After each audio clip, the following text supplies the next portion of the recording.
They said a man's soul could be measured by what he was willing to sell. But in the summer of 1839, deep in the swamps of Mississippi, one plantation master proved that some men had no soul left to measure. His name was Silas Hargrove, a man whose wealth grew from blood and cotton. When his debts deepened and his pride was wounded, Silas did the unthinkable. He traded his wife for 2 slaves. No one knew the full story of that night. Some said his wife, Eleanor, begged him to stop the deal as thunder rolled through the sky. Others whispered she stood silent, her white gown soaked in rain and tears, while her husband signed the papers that made her property of another man. The slaves he received, a young man and woman, bore chains heavier than their bodies could carry. But Silas didn't look back. To him, Eleanor was gone. Weeks turned into months, and the plantation grew quieter. Even the field hands felt the air turn strained, like the earth itself was holding its breath. Then came the whispers. At night, the dogs barked toward the tree line. The slaves swore they saw a figure moving through the fog, dressed in the same pale gown Eleanor had worn the night she vanished. Silas dismissed it as foolish talk. But when he woke one dawn to find muddy footprints leading from the fields straight to his porch, small, bare footprints, his chest tightened. And for the first time, the man who traded everything for ownership felt the chill of being owned by something unseen. It began with a trade. The narrator's voice would echo, but what he got in return wasn't human. Hey, if you've made it this far, don't forget to hit subscribe. Where are you watching from? And what time is it for you right now? Let's see who's awake for this dark chapter of American history. After Eleanor was gone, the plantation settled into a strange silence, one that weighed heavier than the summer heat. The slaves whispered her name at night, speaking of shadows that moved too deliberately, of soft singing that drifted across the fields long after the sun had set.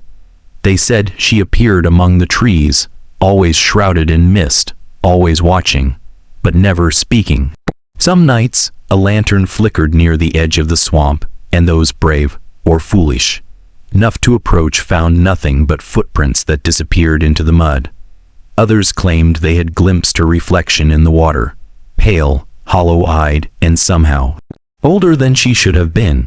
Silas, stubborn and proud, ignored the stories at first. Yet, one evening as he rode along the cotton rows, he noticed that the workers' chatter had stopped. They exchanged furtive glances, refusing to meet his eyes. Finally, an old field hand approached, voice trembling. "Master, she's back," he whispered, though the man dared not explain how he knew. "But she's not the same. Something follows her." Fear began creeping into Silas' chest, a sensation he hadn't felt in decades. He had always believed in control over land, over men, over life and death itself. But here, in the damp shadows of his own plantation, he was powerless. Rumors of the vanished wife had grown into something that could no longer be ignored. People spoke of her at the market in distant towns as if she had traversed miles overnight. And every tale ended the same way. Eleanor was not merely lost, she was changed. The slaves began leaving small offerings at the edge of the woods: bread, coins, scraps of cloth. Yet even these gestures did not stop the soft cries that drifted toward the house at night. The master's dreams became haunted by the figure of a woman, carrying an air of vengeance so palpable it seemed to seep into the walls. And then, one night, a traveling stranger arrived at the plantation. Cloaked in tattered robes, he whispered news that silenced even the strongest men. Eleanor had been seen, and she was pregnant. The air itself seemed to thicken with dread. What manner of life could grow from the woman Silas had so thoughtlessly discarded? And what curse had followed her back to the plantation? The whispers of the fields had become warnings, and Silas could no longer ignore them. Something was coming, something that would change everything. The stranger arrived as the sun dipped below the cypress trees, painting the sky in bruised purples and burning oranges. Cloaked and ragged, he moved with an unnatural silence, stopping only at the plantation gate. Silas, ever wary of outsiders, demanded to know his business. The man's eyes, hollow yet piercing, met his, and a chill ran down the master's spine. "I come with news," the stranger said in a voice that seemed to echo from some distant grave. "She is alive, and with child." Silas froze, his mind reeled. How could Eleanor, the woman he had traded like property, be alive and pregnant? Rage mixed with fear, each faster than the other. He wanted to dismiss it, to strike the man down, yet some primal instinct held him back. The stranger stepped closer, revealing a bundle of letters and crude sketches of a woman, the unmistakable image of Eleanor, her eyes hollow, her expression unreadable. "She moves in places no man can follow," the stranger continued, lowering his hood to reveal a scarred, weathered face. "I have seen her through the swamps, through towns, even near rivers, and always. She carries life that is not entirely of this world." The words struck Silas like a hammer. His chest tightened. His pride and fear warred within him. Every slave who had whispered about Eleanor's return, every eerie sighting in the fog, every strange cry in the night. Suddenly it all made sense. But the reality was far worse than imagination. The stranger handed Silas one final warning, his finger tapping the crude drawings. "You cannot own her, and you cannot stop what grows within her. But if you dare, if you seek her out, beware. She is no longer the woman you knew, and the child carries a curse." Silas tore the papers from the man's hands, but he could not look away. His mind raced through memories of the trade, the thunderous night, and the hollow gaze of his wife as she left his life behind. Now, the past had returned, pregnant with vengeance and mystery, and the plantation itself seemed to lean toward him, as if the trees and fields conspired to warn him. He realized with a shiver that the game had changed. Eleanor was no longer a pawn. She was a force, and the child she carried would determine the fate of everything he had built. The stranger vanished into the darkness, leaving Silas alone with the letters, the looming dread, and a heart pounding like the bell of a funeral tower. He knew one thing: he would have to face her. Silas could no longer ignore the pull of fate. Night after night, the shadows of his plantation whispered her name, drawing him toward the edge of the swamp where the trees grew twisted and the air was thick with rot. He mounted his horse as the sun sank low, the cotton fields fading into darkness, and rode toward the place where Eleanor had been last seen. Each step, each hoof beat against the damp earth, seemed to echo the warning, "Do not go further." The cabin he found was old, abandoned, or so it seemed. Its windows were shattered, and the door hung crooked on rusted hinges. Yet inside, a fire burned faintly, as if it had never been extinguished. And there she was, Eleanor, pale and gaunt, her gown torn, standing motionless in the flickering light. But something was different. The woman he had traded months ago had vanished. In her place stood a figure with eyes too dark, too knowing, a face sharpened by hardship and something else, something almost unnatural. "Silas," she said, her voice low, trembling but with a strange authority that made the hairs on his arms rise. "You cannot take me back. I am no longer yours." Silas struggled to speak, his throat tight. "Eleanor, it's me. You traded me for chains," she interrupted, her hands resting over her swollen belly. "And now you come to find that the life I carry is not entirely yours to claim."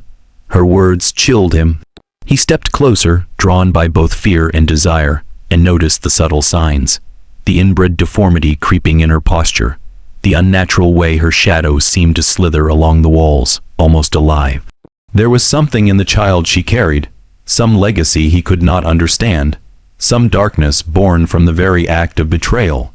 "You have made me suffer," Eleanor whispered, "and the child suffers too. But I survived. I grew stronger. And soon, you will see why I am no longer the woman you traded away." Silas felt a suffocating sense of dread, realizing that he had entered a realm where no human authority could reach. a world where past sins twisted into something monstrous. The air seemed to thrum with a living pulse, the shadows around the cabin stretching unnaturally as if preparing to consume him.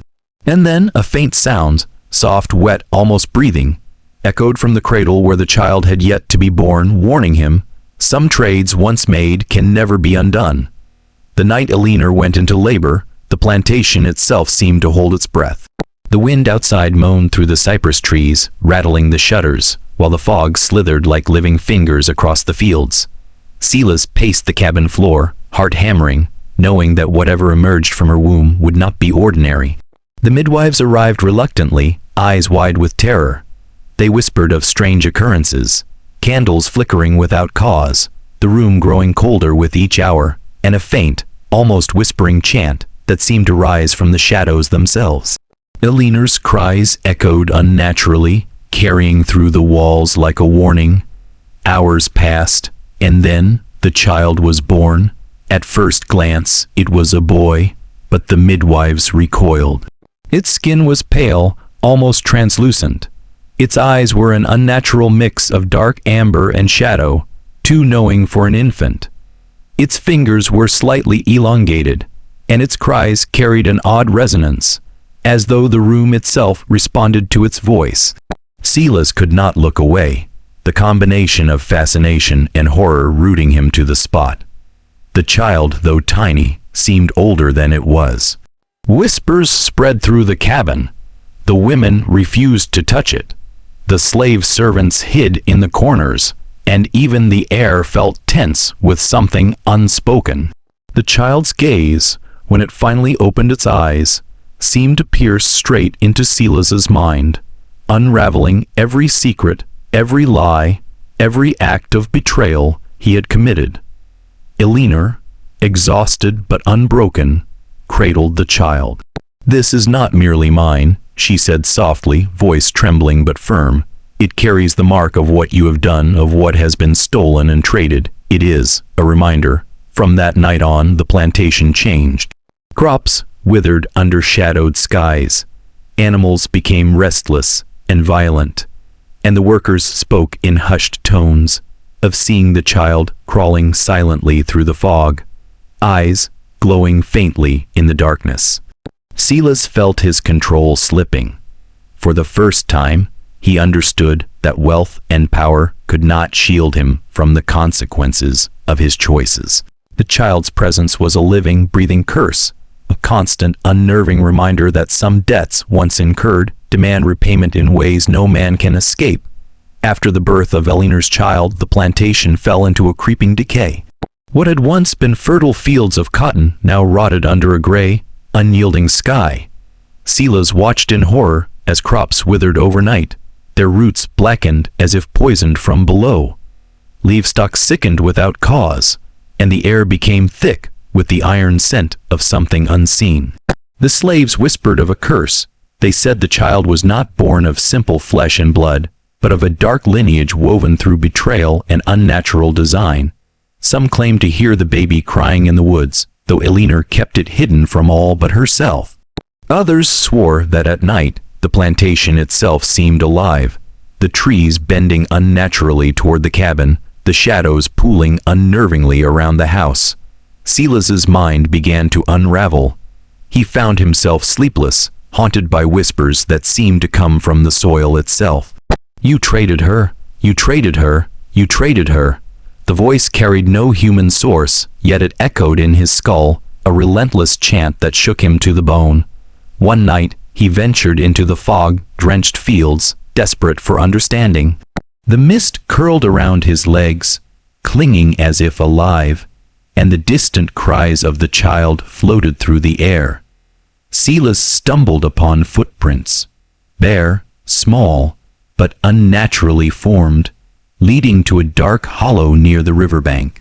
And there, in the shifting fog, he glimpsed a figure watching him, Eleanor, carrying the child, her eyes hollow, her body twisted as if shaped by months of suffering and unnatural forces. "You cannot undo what has been set in motion," she said, voice soft but full of authority. "The land remembers your sins, Silas. The soil drinks what you traded. The blood stains every field, and the life you tried to control now controls you. The realization struck him. The plantation itself had become a living testament to his transgressions. Every tree, every shadow, every breath of wind seemed aligned with Eleanor and the child, conspiring against him. He could no longer claim ownership over anything, not the land, not the slaves, not even the air he breathed. As Silas fled back to the cabin, he heard a faint whisper from the shadows, chilling him to the core. You will answer for the trade, for every life, every sin, every soul. The curse had begun, and there would be no escape. Decades passed, and the Hargrove plantation was left to rot. Locals avoided the land, whispering of strange lights in the trees, ghostly cries in the fog, and a child with eyes that could pierce the soul. The story of Silas Hargrove and the woman he traded for slaves became legend. But one discovery would reveal the truth far darker than anyone imagined. In the ruins of the main house, an old diary was uncovered by a historian exploring the forgotten estate. The pages, yellowed and brittle, told the horrifying tale in Silas's own hand. He confessed to the trade, the cruelty, and the unrelenting terror that followed Eleanor's return. His words revealed that the child was not fully human, the result of a lineage twisted by years of unnatural suffering and the perverse choices he had made. Eleanor is gone. He wrote, yet she and the child remain. They haunt these grounds. Every crop that dies, every livestock that falls. It is their doing. I am cursed beyond redemption. The child watches, waits, and remembers everything I have done, and I am powerless. The diary ended abruptly, with ink smudged as if by trembling hands, or perhaps by something unseen. Locals reported seeing the child at night, crawling silently through the ruins, eyes glowing faintly under the moonlight. Some claimed Eleanor herself appeared, pale and hollow-eyed, carrying the air of vengeance that never faded. The plantation remained abandoned, a monument to betrayal and the dark consequences of trading human life, as if it were nothing. Those brave, or foolish, enough to approach at night said they could hear whispers, a soft, chilling voice that carried across the decaying fields. You will remember, you will remember, you will remember. The legacy of Silas Hargrove, Eleanor, and the cursed child serves as a reminder that some actions can never be undone. Some trades, once made, summon forces that cannot be controlled, shaping not just lives, but the very land itself. And in the shadows of the Hargrove plantation, the truth lingers still, shocking, mysterious, and terrifyingly real. For those who dare to venture near, the ghostly cries, hollow eyes, and whispers of the child remain. The story is over, yet the haunting never ends.